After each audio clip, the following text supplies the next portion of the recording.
Welcome to another exciting episode of the Ask Ralph podcast, your ultimate resource for mastering your finances, lowering your taxes, growing your business, and finding personal success. I'm your host, Ralph Estep Jr. Today we have a fascinating topic that will change the way you manage your money. We are diving into the benefits and risk of using a personal financial app. Have you ever wondered how these apps can help you take control of your finances and achieve financial success? Or are you more concerned about the potential drawbacks and risks they may carry? Well, you're in for a treat. In this episode, we will explore some of the best personal financial apps in the market, uncover their functions, and discuss the costs involved. So grab a pen and paper and get ready to optimize your financial journey with these powerful tools.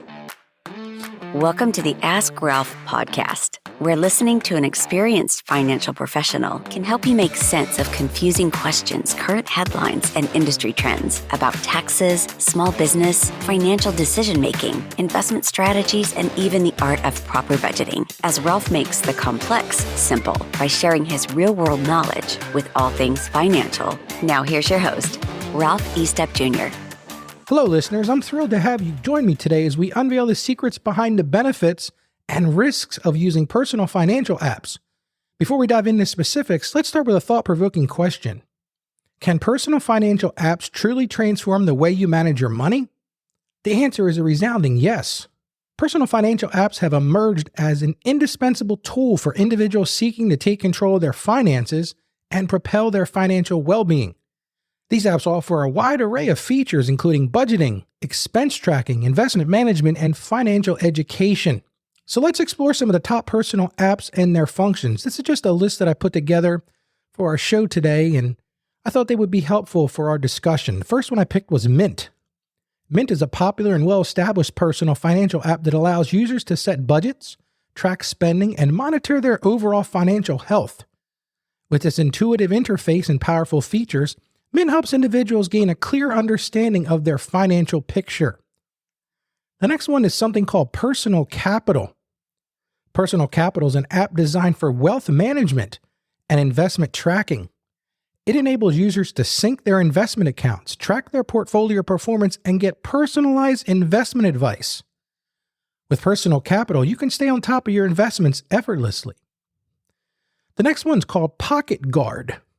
If budgeting is your priority, Pocket Guard is an excellent choice. This app connects to your bank accounts, credit cards, and loans to provide you with real-time view of your spending. It automatically categorizes your expenses and helps you set and track your budget goals. And finally, the next one I found was called YNAB, which stands for You Need a Budget. And the truth is we all do. As the name suggests, YNAB focuses on helping users budget effectively. It follows a zero-based budgeting approach where you allocate every dollar to a specific category. With its emphasis on planning and goal setting, YNAB is a powerful tool to achieve financial discipline. So now that we've explored some of the best personal financial apps, let's talk about the costs involved. The good news is that many personal financial apps offer free versions with basic features. It's one of those things you can test out to see if you're going to like it. However, if you're looking for advanced functionalities and personalized support, some apps have premium paid versions. These paid versions typically come with additional features like investment tracking, priority customer support, and a more robust automation option. While the cost of these premium versions varies, the usual range from $5 to $30 per month. It's important to assess your needs and budget before deciding which version is right for you. Again, I would plan on testing them out and see which ones you like the best. So now that we've covered the functions and cost of personal financial apps, let's delve into the potential risks and challenges associated with using them.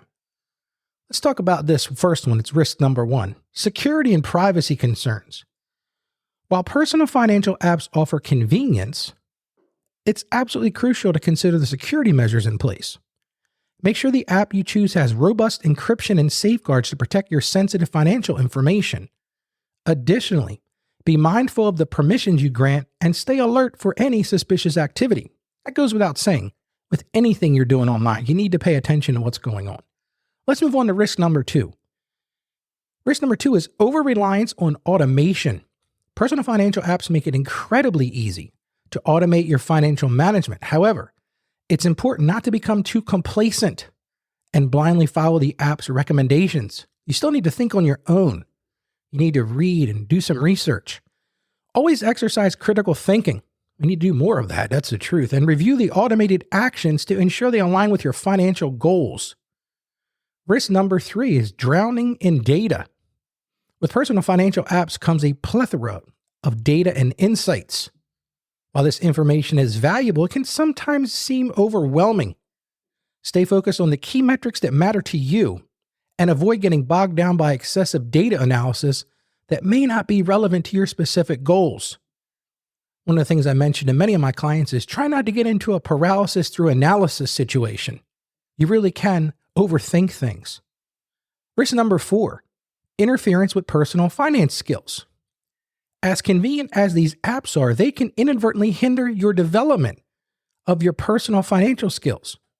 It's important to strike a balance between leveraging technology and engaging in learning and decision-making processes. Remember, financial literacy is essential for long-term success. You can't just rely on these apps. You need to work with other professionals, do research, read, and dig into your investments. Risk number 5, app reliability and continuity. Personal apps depend on technology, infrastructure, and app availability. That sort of goes without saying. While rare, there may be instances when apps experience technical issues or even cease operations. If you can't connect to the internet, these apps probably aren't going to work. It's advisable to have backup systems and alternate resources to ensure you can continue managing your finances even if the app is temporarily unavailable. And that's a wrap on our exploration of the benefits and risks of using personal financial apps. Today we've learned about some remarkable apps that can transform the way you manage your money, from budgeting to investment tracking. Just remember to choose an app that aligns with your needs. Consider the costs involved and be mindful of the potential risks. Before we conclude this episode, I want to remind you to visit our podcast page at AskRalphPodcast.com. We would love to hear your feedback, read your reviews, and answer your questions you may have. Your engagement is what fuels this podcast, and we generally value your input. Thank you for listening to the Ask Ralph podcast. I hope you found this episode enlightening and packed with insights to propel your financial journey. Always remember to stay financially savvy, keep exploring, and embrace the power of personal financial apps. Thank you for listening. God bless and stay financially savvy. Thank you for joining us on the Ask Ralph podcast. And with a simple click to subscribe, we'll invite you back to our next episode. And remember, financial issues don't have to be complicated. Just ask Ralph.